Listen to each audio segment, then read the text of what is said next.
Quelle est la différence entre calvinisme et non-calvinisme? R.C. Sproul a répondu et nous avons discuté. Alors, plongeons-y ensemble et voyons ce que nous découvrirons. Bienvenue de nouveau à Sociologie 101. On me pose souvent la question par ceux qui ne veulent vraiment pas passer beaucoup de temps sur cette question particulière entre calvinistes et non-calvinistes. Ils me demandent simplement de le résumer. Quelle est la différence fondamentale entre les deux? Nous avons posé cette même question à R.C. Sproul et il donne une réponse que je veux que nous examinions. Notre point de vue, vous dites, qu'êtes-vous? Êtes-vous un arminien? Je n'aime pas qu'on m'appelle ainsi parce que je diffère de l'arminianisme sur certains points clés. Nous nous sommes appelés traditionalistes ou provisionnistes parce que nous croyons à la provision de Dieu pour toutes les personnes. Il a fourni le salut et un moyen d'expiation pour chaque homme, femme, garçon et fille. Tout le monde peut être sauvé. Et la seule raison pour laquelle quelqu'un n'est pas sauvé, c'est parce qu'il refuse la provision de Dieu, qu'il rend lui-même abondamment clair. Et donc tous sont sans excuse. Personne ne peut dire « je n'ai pas été aimé par Dieu, je n'ai pas reçu la foi ». Personne ne peut dire ce genre de choses parce que Dieu a pourvu à tous. Et R.C. est parti être avec le Seigneur. J'écoutais ses cassettes quand j'étais calviniste de Lingen et ministrice, et j'ai beaucoup appris de R.C. J'ai beaucoup de respect et son ministère, même si je ne suis pas d'accord avec lui théologiquement. Mais je veux que vous entendiez sa réponse à cette question. Quelle est la principale différence entre les calvinistes et ce qu'il appelle les semi-pélagiens dans cela? Je pense que c'est un peu empoisonner le puits, une petite tactique de l'homme de paille là pour essayer de nous peindre comme des hérétiques. Mais néanmoins, passons outre le problème de l'étiquetage et regardons vraiment le principal point de contention spécifiquement en ce qui concerne la philosophie, la compréhension du libre arbitre et ce qu'il voit comme la principale distinction entre calvinistes et non-calvinistes. J'ai été interviewé hier pour une série de programmes qui étaient présentés sur la théologie réformée et la personne qui dirigeait ce programme m'a demandé quel était le problème de base. Entre la théologie augustinienne ou la théologie réformée et le semi-pélagianisme historique, j'ai dit « Je pense que cela se résume à une compréhension différente de la liberté et du libre arbitre. Je pense que le principal problème que les gens ont avec la souveraineté divine et l'élection divine est qu'immédiatement ils disent « Eh bien, nous croyons que l'homme a un libre arbitre ». Eh bien, je ne connais aucun augustinien dans toute l'histoire de l'Église qui n'affirme pas fortement que nous avons un libre arbitre. Nous sommes des créatures volitionnelles. D'accord. Je veux juste m'arrêter là et corriger un peu les aspects historiques de cela. Parce que Saint Augustin n'était pas un compatibiliste, pas dans ses écrits.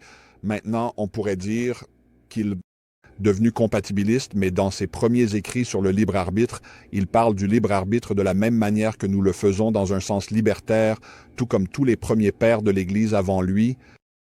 Et donc ce concept de définir le libre arbitre dans un sens compatibiliste, c'est-à-dire les gens font ce qu'ils veulent faire, mais leurs désirs sont finalement contrôlés ou déterminés par le Dieu créateur, ce n'est pas ce qu'Augustin entendait par libre arbitre.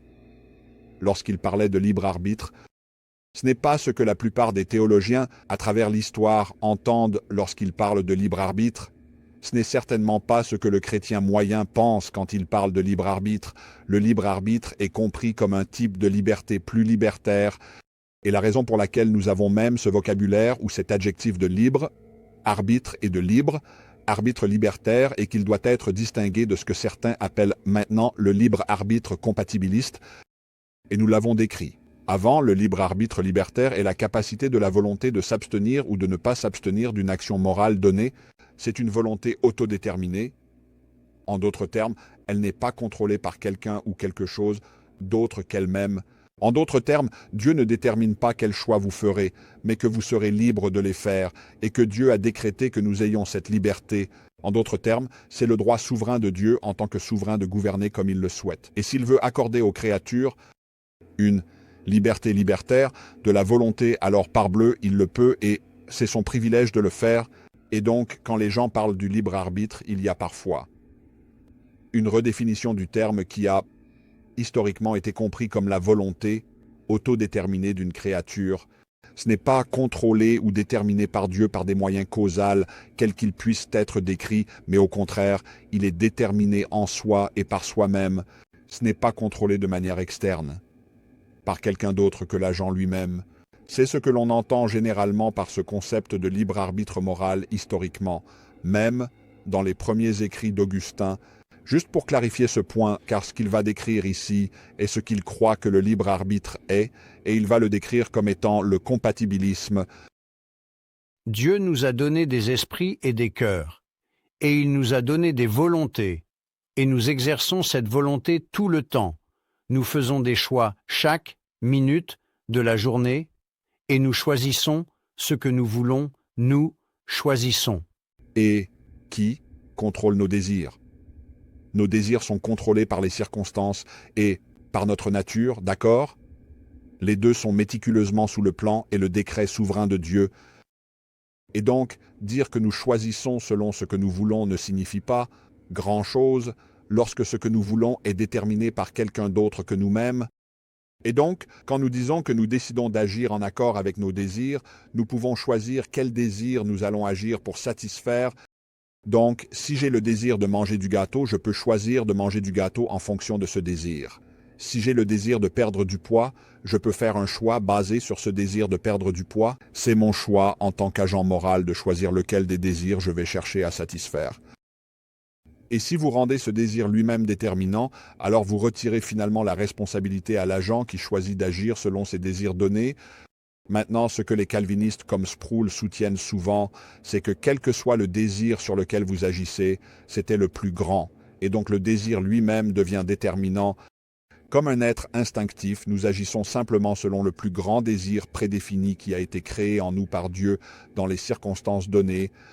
Et donc, nous ne faisons vraiment pas un choix libre. Nous faisons un réflexe instinctif basé sur la façon dont Dieu nous a créés dans un ensemble donné de stimuli. Et nous ne croyons pas que cela relève de la liberté morale. Nous ne croyons pas que c'est ainsi que cela fonctionne.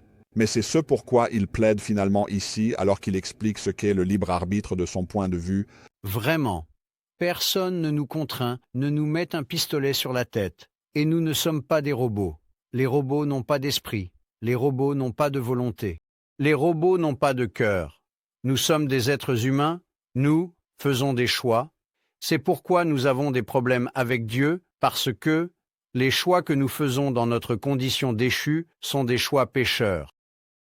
Nous choisissons selon nos désirs, qui ne sont que continuellement mauvais, nous dit la Bible, et que nous sommes, pour ainsi dire, morts dans le péché et les transgressions, même si biologiquement nous sommes très vivants.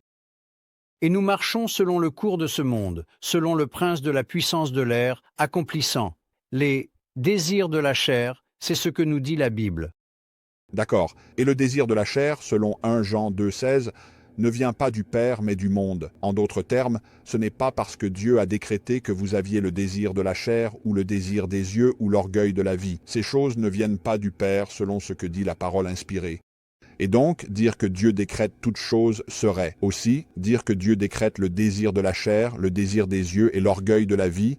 Et pourtant, la Bible dit que ces choses ne viennent pas du Père. Vous avez des calvinistes disant que Dieu décrète toute chose, ce qui inclurait clairement le désir de la chair, le désir des yeux et l'orgueil de la vie. Mais pourtant, la Bible dit que ces choses ne viennent pas de Dieu. Vous avez Jacques disant que Dieu ne tente pas les hommes au mal. Il ne peut pas faire le mal. Il ne tente pas les hommes. Et pourtant, vous avez des calvinistes disant que Dieu décrète non seulement la tentation, mais aussi votre choix, votre désir et votre péché. Et c'est le problème. Ici, c'est que les calvinistes utilisent souvent le même vocabulaire. Ça sonne vraiment bien, mais ils utilisent un dictionnaire très différent. Et donc il dit, oui, les hommes font des choix tout le temps. Qu'est-ce qu'un choix? C'est une sélection entre des options disponibles. Eh bien, sous le déterminisme, c'est-à-dire le compatibilisme, vous ne faites pas de choix. Vous agissez instinctivement et réflexivement en accord avec le plus grand désir que Dieu a déterminé pour vous d'avoir dans les circonstances qu'il a également déterminées. Donc vous ne faites pas vraiment un choix, une sélection entre des options disponibles, car il n'y a pas d'option disponible pour vous. La seule option est de faire ce que Dieu a décrété, décidé pour vous. Et c'est là que le compatibilisme s'effondre philosophiquement. Et donc la Bible rend très clair que nous sommes activement impliqués dans la prise de décisions pour lesquelles nous sommes responsables et qui nous exposent au jugement de Dieu. Et pourtant, en même temps, la Bible nous enseigne que nous sommes asservis, nous sommes libres de toute coercition, mais nous n'avons pas ce qu'Augustin appelait la liberté royale. Nous ne sommes pas libres de nous-mêmes, nous ne sommes pas libres de nos propres inclinations pécheresses, de nos appétits pécheurs et de nos désirs pécheurs. Nous sommes esclaves de nos impulsions pécheresses. C'est ce que la Bible nous enseigne encore et encore. La doctrine humaniste du libre arbitre, la vision païenne du libre arbitre, dit que l'homme est libre non seulement de la coercition, mais que l'homme est libre dans le sens où sa volonté est indifférente, elle n'a aucune prédisposition ou inclination, aucun biais ou penchant vers le péché. D'accord. Et je pense qu'il mettrait probablement, s'il y était contraint, les arminiens et les provisionnistes dans cette définition païenne. Mais il arrive que nous voyons cela chez les calvinistes, parfois aussi de notre côté. Je ne blâme pas seulement les calvinistes pour cela. Tout le monde fait cela dans un débat, c'est une fallacie, c'est un faux dilemme, cela présente deux versions extrêmes comme étant vos seules deux options. Soit c'est le déterminisme compatibiliste, c'est-à-dire le calvinisme, soit c'est cette chose païenne où nous sommes simplement indifférents, et il n'y a aucune inclination vers le péché ou toutes ces sortes de choses. C'est l'un de ces deux choix, tout comme parfois vous entendrez des calvinistes dire que c'est soit le déterminisme, soit Dieu est chassé de son trône. Il est perplexe par ce qui se passe, il est « Oh mon Dieu, c'est fou, je ne sais pas quoi faire », et il se tord les mains. Et parfois, les calvinistes vont peindre cette dichotomie comme étant vos seules deux options. C'est un peu ce qu'il fait ici. C'est soit le libre arbitre, signifiant un libre arbitre compatibiliste et déterministe. Dieu, c'est-à-dire, détermine votre nature, vos désirs dès la naissance, de sorte que vous ne pouvez qu'haïr Dieu dès la naissance, à moins qu'il ne change irrésistiblement votre nature pour vous faire l'aimer. Et soit c'est le cas, soit c'est cette philosophie païenne de, vous savez, que vous êtes simplement indifférent. Il n'y a aucune raison pour laquelle vous faites des choix, et il n'y a que du hasard et toutes ces autres choses. C'est la seule autre option qui existe. Philosophiquement, c'est tout simplement faux. Ce n'est pas les seules options philosophiques que les gens ont trouvées pour répondre à ces questions difficiles. Et donc, il n'éduque pas vraiment son public ici. Il indoctrine en fait son public parce qu'il ne leur donne pas toutes les meilleures réponses solides à cette question philosophique du libre arbitre. Maintenant, s'il présentait le meilleur du meilleur des meilleurs philosophes de l'autre côté, et puis, il a dit « Voici pourquoi je crois au compatibilisme », alors ce serait un bon affrontement à avoir. Ce serait une bonne chose pour vous d'entendre parce qu'il vous éduquerait sur les options, mais malheureusement RC, ici, dans cette classe particulière, ne fait pas un très bon travail d'éducation de son public, il les indoctrine simplement sur la base d'un faux dilemme. Et c'est dommage parce que je pense que nous devons mieux approfondir pour voir laquelle de ces deux perspectives est la plus probable. Et ce que vous remarquerez ici, je veux que vous écoutiez cela. Ce que vous remarquerez ici, c'est qu'en fin de compte, il présume que si quelqu'un est asservi dans la servitude, dans cette condition de dépravation, il ne peut même pas confesser ce fait, c'est la présomption du calvinisme, et c'est l'une des raisons pour lesquelles j'ai joué cela et l'ai intitulé « Quelle est la principale différence entre les deux ?» C'est la principale différence entre les deux dans le sens où les calvinistes ont adopter cette vision du monde que si les gens sont asservis ou enchaînés au péché, ils sont donc incapables de confesser cette vérité dans la foi, à moins que Dieu ne change irrésistiblement leur nature et ne les pousse à vouloir le faire. Et je ne trouve cela nulle part établi dans les Écritures. Il n'y a rien dans les Écritures qui suggère même que l'humanité, à cause de son esclavage, est moralement incapable de confesser son esclavage parce qu'ils ne sont pas libres. Ils sont asservis, donc ils ne peuvent pas confesser qu'ils sont asservis. Ils naissent enchaînés, mais ils ne peuvent donc pas confesser qu'ils ont des chaînes, même lorsque cela leur est révélé par Dieu lui-même, et même lorsque Dieu lui-même fait appel à être libérés de ces chaînes. Ce que vous entendrez ici à la fin, dans encore quelques secondes, environ 30 secondes, ce que vous l'entendrez dire, écoutez-le, c'est qu'il supposera finalement, sans argumentation, sans mérite biblique, il supposera que vous devez être libéré pour confesser que vous n'êtes pas libre. Laissez-moi le redire et écoutez-le vous-même. Vous devez, voici la présomption d'un calviniste, être libéré pour confesser que vous n'êtes pas libre. Donc, vous devez être libéré d'une certaine manière et ensuite vous pouvez confesser « Je suis asservi », mais en réalité, vous n'êtes plus asservi parce que maintenant vous avez été libéré. Donc, ce que vous devez réellement confesser, c'est « J'étais asservi, mais maintenant je suis libéré ». La fallacie du calvinisme, comme discuter avec l'alcoolique, le premier pas d'un alcoolique est d'admettre qu'il a un problème. C'est le tout premier pas. Pourquoi? Parce que vous devez reconnaître votre péché, vous devez reconnaître votre faute. Maintenant, quelqu'un peut dire « je suis un alcoolique ». Sans se faire admettre dans un centre de réhabilitation pour être libéré, quelqu'un peut confesser cela, d'accord?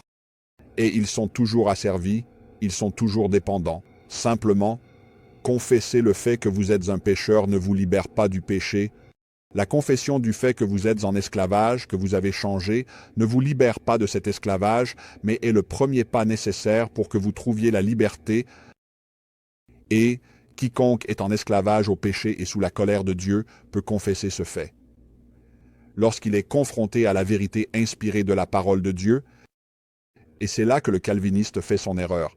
Il présume que vous devez être libéré pour confesser que vous êtes en esclavage, afin de finalement dire « Nous ne sommes pas libres, je dois d'abord être libéré », et c'est mettre la charrue avant les bœufs et le dilemme que le calviniste crée dans ce concept. Écoutez ce qu'il dit. Parce que le païen et l'humaniste nient le caractère radical de la chute. Mais la Bible nous enseigne que nous sommes des créatures déchues, qui choisissent et prennent des décisions, mais nous les prenons dans le contexte de notre prison de péché. Et la seule façon de sortir de cette prison est si Dieu nous libère. Entendez-vous cela? La seule façon de sortir de cette prison, en d'autres termes, la seule façon de choisir Dieu, la seule façon de venir à Dieu, la seule façon d'admettre que vous êtes en esclavage, la seule façon de confesser votre péché et de faire confiance à Christ est s'il vous libère. D'abord, donc il doit vous libérer pour que vous confessiez que vous êtes esclave, mais une fois que vous avez été libéré, vous n'êtes plus esclave. Donc vous ne confessez pas que vous êtes esclave en ce moment, vous confessez que vous étiez esclave avant qu'il ne fasse ce travail intérieur miraculeux et surnaturel de régénération en vous d'abord. Les calvinistes mettent simplement la charrue avant les bœufs. Oui, nous le pouvons. Donc, la fausse dichotomie que j'ai mentionnée plus tôt, c'est soit cette vision païenne du libre arbitre où nous sommes indifférents, nous n'avons pas du tout le problème du péché, nous sommes juste indifférents. Nous sommes tous des êtres parfaits. C'est la vision païenne, la vision pélagienne, le croque-mitaine ou le déterminisme compatibiliste. Ce sont vraiment les seules deux options? Non, ce ne sont pas les seules deux options. Il y a une autre option. Voici l'autre option.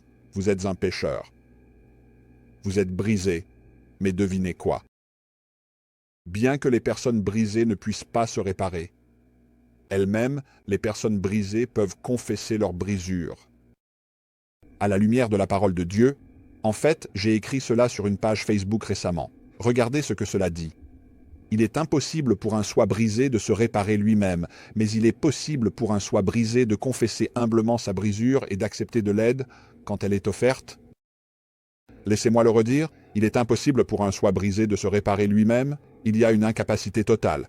Si vous voulez une incapacité totale, c'est ça.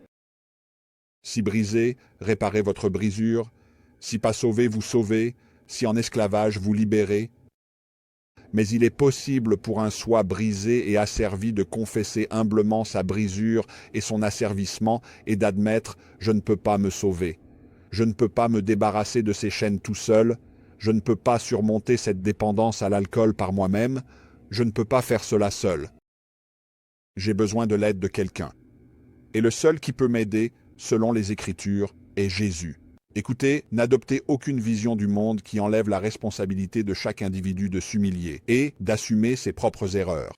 Parce que si cela est vécu de manière cohérente, cette vision du monde créera une mentalité de victimisation passive qui ne pourra jamais trouver la véritable liberté de l'addiction et de l'esclavage du péché. Vous devez, comme le dit les Écritures, encore et encore vous humilier. Et chaque fois qu'il dit de vous humilier, cela ne signifie pas être pélagien. Cela signifie que vous êtes responsable de vous humilier parce que vous l'êtes. Chacun d'entre nous l'est. Et si vous vous humiliez, que vous amenez votre brisure à la lumière, alors Dieu promet, parce qu'il est gracieux, de vous libérer par le sang de Jésus-Christ. Ceux qui s'humilient seront libérés. Ceux qui sont brisés seront restaurés si et seulement s'ils confessent humblement leurs brisures. C'est la parole du Seigneur, c'est la bonne nouvelle. La bonne nouvelle est que Dieu répare les vases brisés. Quelle est votre responsabilité là-dedans? Confesser votre brisure, sortir de votre porcherie, de votre humiliation et dire « je ne peux pas faire cela tout seul ». Je dois avoir l'aide du Père, je ne peux pas faire cela, c'est votre responsabilité. Si vous attendez que Dieu fasse quelque chose d'irrésistible pour vous aider à surmonter votre dépendance, ô Dieu, si seulement vous pouviez enlever ce désir, Dieu, si vous pouviez enlever cette dépendance, Dieu, si vous pouviez me faire vouloir ceci ou cela, écoutez, vous allez attendre jusqu'à ce qu'il soit trop tard, parce que la Bible dit que c'est votre devoir, pas la sienne, répandre cette vérité. Allez sur sociologie101.com si vous pouvez nous soutenir. Nous avons besoin de toute l'aide des mécènes, des donateurs ponctuels, quiconque peut nous aider à faire passer le mot. Nous avons besoin de soutien. Rejoignez-nous dans Sociologie 101. Que Dieu vous bénisse. À la prochaine. Merci d'avoir assisté à notre cours universitaire en ligne. N'oubliez pas, c'est un ministère soutenu par les auditeurs. Alors veuillez envisager de devenir un mécène du podcast en faisant un don en ligne. Rejoignez notre équipe et aidez à faire passer le mot. Pour plus de ressources, de livres et d'articles du professeur Flowers, ou pour apprendre comment vous pouvez soutenir ce ministère, veuillez visiter soteriologie101.com.